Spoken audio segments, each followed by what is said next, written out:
reliable defenders of civil rights. In that period, the court ruled unanimously to outlaw racial segregation of public schools. The landmark 1954 case, Brown versus Board of Education. But in recent decades, the Supreme Court has sometimes been extremely divided, and judicial nominees have often become highly charged political targets. It's with great pleasure and deep respect for his extraordinary abilities that I marked the opening chapter of a contentious era in nomination battles.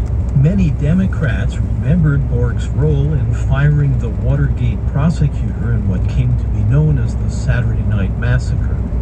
On learning of his nomination, Ted Kennedy of Massachusetts promptly took to the Senate floor. Robert Bork's America is a land in which women would be forced into back alley abortions, blacks would sit at segregated lunch counters, and the doors of the federal courts would be shut on the fingers of millions.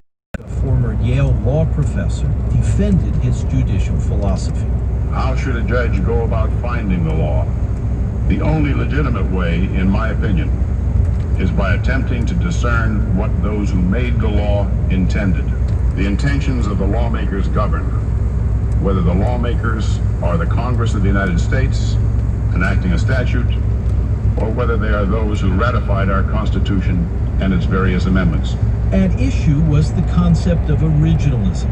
It's a principle that courts are bound by the language of the Constitution as understood when the framers wrote it. To liberals, that shackles the law to the prejudices of the past. And they argue the meaning of the words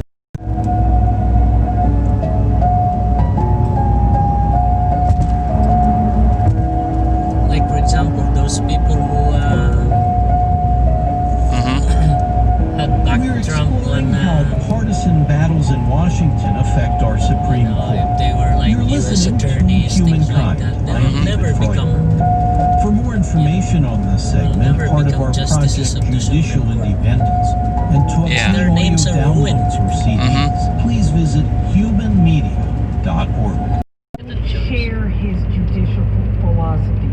We're friends, we're from Savannah, and I am friendly with him. I like him very much. I watched that hearing from beginning to end.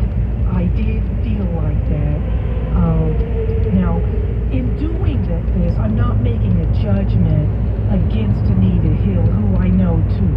Not friendly with her, but I make no judgment about the sexual harassment and all that, because I just don't know.